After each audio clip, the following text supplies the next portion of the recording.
बंदौ चरण सरोज गुरु मुद मंडल आगार।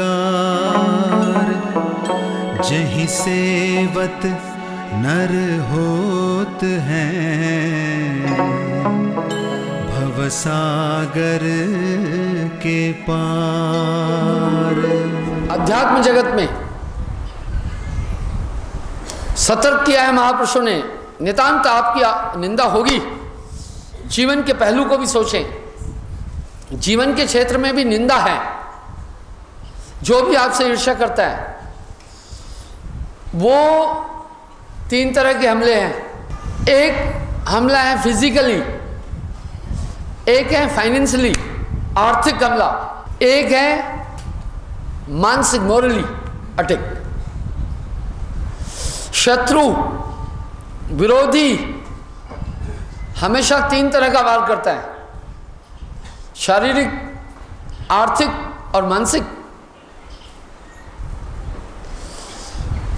शारीरिक किसी हथियार से, किसी डंडे सोटे से, किसी शस्त्र से आपको आहत करना चाहता है,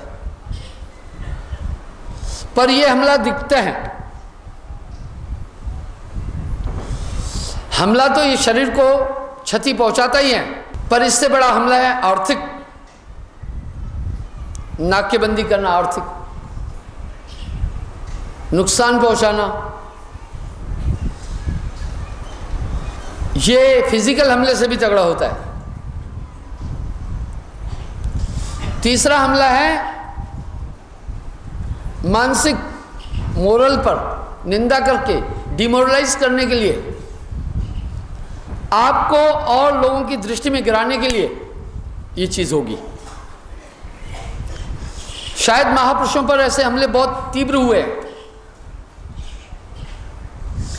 जिसने भी रट लगाई है, वही जो पुराना ढल रहा है भक्ति का, उसकी निंदा नहीं हो। वो तो रोजगार कर ही कर रहा है। जब भी कोई महापुरुष आकर के इन लाइनों से अलग हट करके सत्य का संकेत करता है, तो वो तबका नितांत परेशान होता है।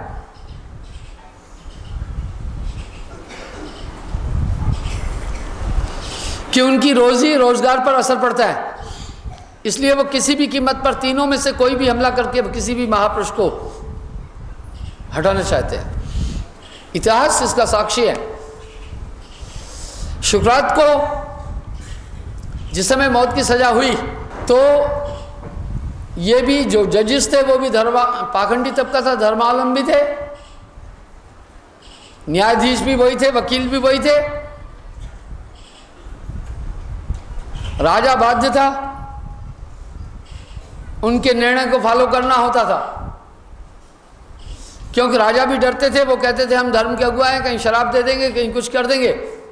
उदाहरण मिलता है, जब सिकंदर लोधी ने कबीर साहब को 52 कसनी दी थी, सिकंदर लोधी ने विरोध किया था। शेख तकी को कहा, भाई कबीर एक मलंग फकीर है, इसके दर्शन से तो मेरी पीड़ा हट गई है, मैं इसका वध नहीं करना चाहता हूं। शेख तकी ने कहा ये दोनों दीन की निंदा करता है, और तकी ने अपना ताज उतार करके धर्मगुरु वाला जमीन पे दे मारा।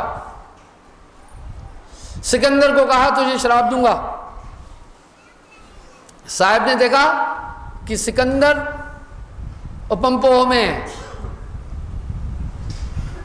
और असमंजस में है। हालांकि सिकंदर तो साहब को मान रहे थे। सिकंदर के शरीर में जलन का रोग था। सिकंदर तो साहब को मान रहा था, पर धर्मावलंबी कबीर साहब की शिकायत लेकर पहुंचे थे भाई कि ये धर्म के खिलाफ है, दोनों धर्म की निंदा कर रहा है। शेख तकी ने कहा कि ये किसी भी दीन को नहीं मान रहा है। सिकंदर ने कहा कि मुझे जलन का रोग था, मैं तमाम जगहों पर घूमा, उसमें लाभ नहीं हुआ, मैं इन्हीं के दर्शन से ठीक हुआ हूं। इसलिए ये तो एक फकीर है, एक संत है, इनका अदब किया जाए। पर सिकंदर की एक न चली। तब जब उसने ताज उठा करके ज़मीन पर मारा, साहब ने कहा, सिकंदर को पंपोह में देख करके, परेशानी में देख करके साहब ने खुद कहा, हे बादशाह, जो तेरा पीर कह रहा है तू वो करता चल, मुझे इसकी चिंता नहीं है, साहब मेरे साथ है। इतिहास साक्षी है, 52 कसनी, वो 52 जंजीरें कहलाते हैं। 52 सजाए मौत 52 तरीक़ों से दी।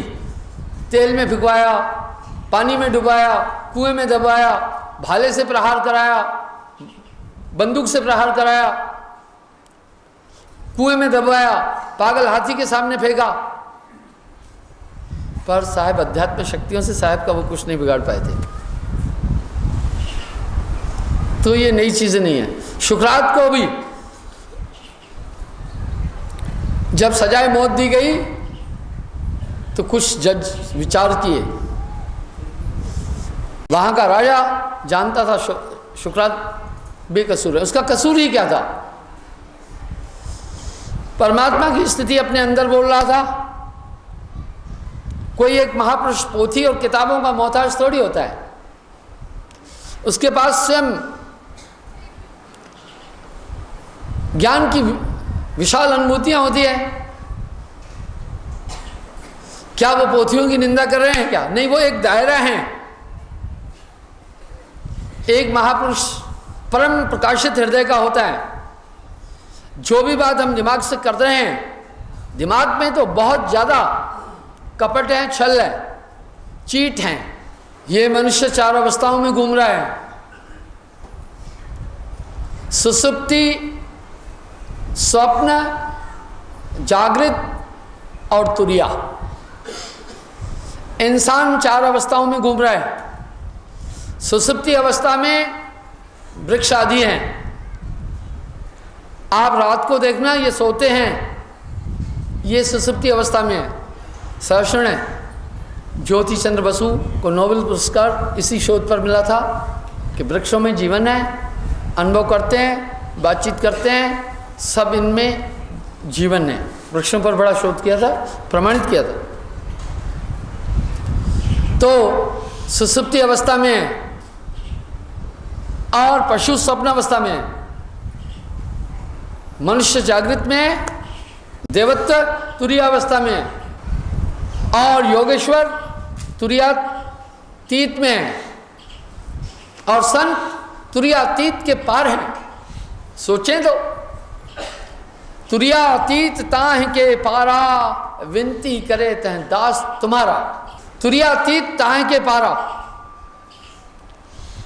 विनती करे तह दास तुम्हारा। भाई तुरीयातीत के बाद भी अवस्था है। सुसुप्ति अवस्था अत्यंत न्यून चेतना वाली अवस्था है। सुसुप्ति अवस्था में साधक की चेतना अत्यंत न्यून होती है, सुपूर्णा की शक्ति भी नहीं होती है। इसलिए कुछ लोग मेरुदंड से साधना द्वारा मेरुदंड में जाते हैं। अत्यंत अज्ञानमय अवस्था। इस अवस्था में चेतना कम हो जाती है, संकल्प की शक्ति भी नहीं रहती है। इसलिए कुछ लोग वहां भी ध्यानावस्था में पहुंचते हैं। स्वप्नावस्था सहज है, बड़ी नेचुरल है। उस अवस्था में आदमी का अंतःकरण कार्य करता है। जागृत अवस्था बहुत चालाकी से भरी हुई है। झूठ, छल, कपट, धोखा इसमें है। ये चीट अवस्था है।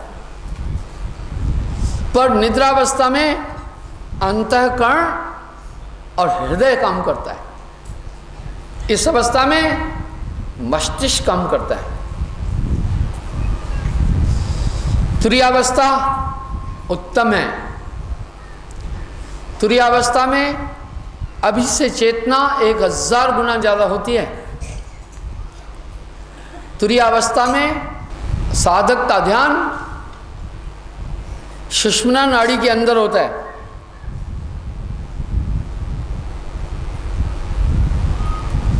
और चेतना अभी से 1000 गुना ज्यादा होती है। उसमें मन ठीक ठीक नजर आता है, पर तुरीयावस्था में इस दुनिया का ज्ञान तो रहता है, बहुत कम। नींद में भी इस दुनिया का ज्ञान रहता है, पर बहुत कम। अवस्था वही विशिष्ट है, पर तुरीयावस्था में एक और बात होती है, चेतना बड़ी तीव्र होती है, पर निद्रावस्था में हमारी चेतना कम होती है। आइए देखें कि उस देवत्व जो है वो तुरीयावस्था में है, पर क्या मन से बाहर है? नहीं है। देवत्व मन की मार से बाहर नहीं है, मन की मारक शक्ति के अंदर आते हैं। इसलिए देव चरित्र पर भी जब देखते हैं तो त्रुटियां हुई हैं, भय भी रहा है, पर ठीक है, हम देवताओं की निंदा नहीं कर रहे हैं, पर वो एक अवस्था है तुरिया। कुछ कुछ थोड़ा कम ध्यान भजन करने वाले भी इस तुरिया अवस्था की प्राप्ति कर लेते हैं। ये अंतःकरण की अवस्था, निद्रावस्था, ये कैसी? साहब ने वाणी में एक शब्द में कहा, भृंगमता होए जह पासा, सोई सत्य गुरु धर्मदासा। ये भृंगमता क्या है? बोला जिसके पास, जिस महात्मा के पास भृंगमत है वो सत्य है। ये भृंगमता क्या? ये क्या होता है महात्मा के पास भृंगमत? ये भृंगमत है जैसे भृंगा कीड़े को पकड़कर महज अपनी आवाज से बदल देता है, इस तरह एक सद्गुरु शिष्य के अंतःकरण को अपने शब्दों से ही, सत्संग से ही बदल देगा। सत्संग की महिमा जो शास्त्रों में कही गई है, इसके पीछे बड़ा वजन है। सत्संग से कुछ लाभ तो थोक में मिलते हैं। सबसे पहला, जितनी देर हम सत्संग में बैठे हैं प्रत्यक्ष गुरु का दर्शन होता है और हम कंसंट्रेट होते हैं। दूसरी बात ये होती है, शंकाओं का समग्र निग्रह और निरोध हो जाता है, समाधान हो जाता है शंकाओं का। आपके हृदय में जितनी भी शंकाएं होगी, समस्त शंकाओं का निराकरण होता जाएगा। आपके हृदय में उठने वाली जितनी भी शंकाएं, अगर एक महापुरुष प्रवचन कर रहा है तो आपकी शंकाओं का निराकरण करता जाएगा, स्वतः ही शंकाओं का निराकरण होता जाएगा। चाहे वो भौतिक है, चाहे आध्यात्मिक है, दोनों का ध्यान भजन के संदर्भ में भी कहीं आपको शंकाएं होगी, उसका भी समाधान मिल जाएगा। और आचार संहिता, कैसे एक अध्यात्मवादी को जीना है, ये भी समाधान मिलता जाएगा। ये एक लाभ मिलता है कि समस्त शंकाओं का समाधान होता जाएगा। तीसरी बात, सत्संग का अत्यंत लाभ ये होगा क्योंकि महापुरुषों में एक कला है, एक संत में कला है, बात को हृदय तक पहुंचाते हैं। यही तो बात है, यही है भृंगमता। भृंगमता होए जह पासा, सोई गुरु सत्य धर्मदासा। वो बाकी आदमी की बातें दिमाग तक अटकती है, वहीं तर्क वितर्क होता है। लेकिन एक महापुरुष, एक कलाकार है, अपनी बात आपके हृदय तक पहुंचाता है। एक उदाहरण देता हूं, आपके माता पिता ने भी आपको कहा होगा शराब नहीं पीना, आप पीते जा रहे थे। आपको बुद्धिमान लोगों ने भी कहा होगा शराब हानिकारक है, पर आप पिए जा रहे थे। आपको बड़े बुजुर्गों ने भी कहा होगा झूठ मत बोलो, आप बोले जा रहे थे। ऐसा क्यों? पर जब मेरे संपर्क में आए, मैंने कहा शराब नहीं पीना, आपने छोड़ दिया। मांस नहीं खाना है, आपने छोड़ दिया। जरूर कुछ बात है। मुझे एक वाक्य याद आ गया। बादशाह सिकंदर किसी कारण से जब वापस जा रहा था भारत से, अपने मंत्री सेल्यूकस को चंद्रगुप्त मौर्य पर हमला करने के लिए भेजा, खुद वापस गया और चंद्रगुप्त मौर्य ने सेल्यूकस की बड़ी बुरी हालत कर दी, हरा दिया था, पराजित किया था। जब सिकंदर वापस जा रहा था, हिमालय की तलहटी में एक महात्मा तपस्या कर रहा था। सिकंदर के मंत्री ने उनसे दीक्षा ली, गए, दर्शन किया, कुछ दिन का पड़ाव था, दर्शन किया, सिकंदर को बताया ऐसे ऐसे एक बहुत अच्छा महात्मा है, उससे मैंने दीक्षा ले ली है, और हे राजन वो बड़े ज्ञानी हैं। सिकंदर में भी जिज्ञासा थी, महात्मा के पास पहुंच गया। महात्मा ने सोचा अभी ये नाम के लिए पात्र नहीं है, तमाम हत्याएं कर रहा है, कहा अभी नहीं, प्रवचन सुनो। सिकंदर ने गंभीरता से नहीं लिया, दिल में सोचा कोई बात नहीं है, अगर ये महात्मा मुझे आंतरिक भेद नहीं बता रहे हैं, नाम दीक्षा नहीं दे रहे हैं, कोई बात नहीं है, मेरा मंत्री है, उसने दीक्षा प्राप्त की है, उसी से जानकारी ले लूँगा, क्या करना है। जब वापस अपने डेरे पर पहुँचे, सिकंदर ने अपने मंत्री से कहा भाई बताओ महात्मा ने क्या क्या चीज़ बताई है, क्या क्या करना है, कैसा है। मंत्री ने कहा महाराज उन्होंने तो मना किया नहीं बताना है। बोला वाह भाई वाह, बड़े नमक हराम हो, पूरा जीवन मेरा नमक खाया, और 2 मिनट महात्मा से मिले, महात्मा के हो गए, मेरी बात नकार रहे हो, मुझे बताओ नहीं तो मार डालूंगा। महात्मा ने क्या क्या बताया, क्या क्या करना है, क्या ध्यान, कैसे भजन, कैसे, महात्मा ने जो कुछ बताया वो बता। मंत्री बेचारा सासत में पड़ गया। मंत्री ने जान बचाने के लिए कहा अच्छा महाराज 2-4 दिन बाद बताऊंगा। मंत्री ने दिल में सोचा 2-4 दिन में ये भूल जाएगा, पर बादशाह सिकंदर ने ये जिद पकड़ी हुई थी, 2-4 दिन बाद कहा है भाई मंत्री बार बता। महात्मा ने क्या ध्यान भजन, क्या नाम बताया, क्या ज्ञान दिया। उसने कहा अच्छा महाराज कल बताऊंगा। बोला भाई तूने बोला था 2-4 दिन बाद बताऊंगा। बोला थोड़ी मोहलत और दो। दूसरे दिन कहा भाई हाँ बता। सिकंदर बादशाह भूला नहीं, बोला बता भाई क्या बोला था महात्मा ने। मंत्री ने कहा राजन कल जरूर बताऊंगा। बोला भाई तू टाइम लिए जा रहा है, कल कल। बोला नहीं कल के बाद, कल पक्का होगी बात, कल बता ही दूंगा। बोला ठीक है। अच्छा जी कल भी हो गया, दरबार सजी हुई थी। सिकंदर ने कहा मंत्रीवर बता महात्मा ने क्या बताया था। मंत्री खड़ा हुआ, सेनापति को आदेश दिया। सेनापति खड़ा हुआ क्योंकि मंत्री सेनापति से बड़ा है। बोला हाँ हुजूर। बादशाह सिकंदर को कैद करो। अजी पूरी सभा में सन्नाटा छा गया। मंत्रीवर आगे, सेनापति आगे नहीं बढ़ा, सभी देखते रह गए। सिकंदर भी अवाक देखता रह गया, क्या कह रहे हैं ये।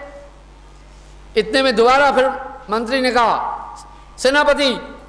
बोला हाँ हुजूर। जानते हो कौन हूँ। बोला हाँ मंत्रीवर, मंत्री हूँ, मैं आदेश देता हूँ बादशाह सिकंदर को कैद करो।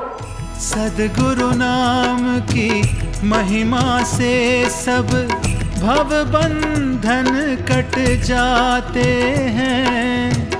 कहत कबीरा सुन भई साधो, गुरु बंधन से छुड़ाते हैं, हर बंधन से छुड़ाते हैं। जग ये माया संसार है, मन माया मोह हजार है। हर मोह से मुक्ति के लिए एक नाम से बेड़ा पार है। साहिब जग में महान है। साहिब बंदगी, साहिब बंदगी, साहिब बंदगी, साहिब बंदगी, साहिब बंदगी, साहिब बंदगी, साहिब बंदगी, साहिब बंदगी, साहिब बंदगी, साहिब बंदगी, साहिब बंदगी, साहिब बंदगी, साहिब बंदगी, साहिब बंदगी, साहिब बंदगी, मेरा साहिब बंदगी, साहिब बंदगी, साहिब बंदगी, साहिब मेरा बंदगी, साहिब बंदगी।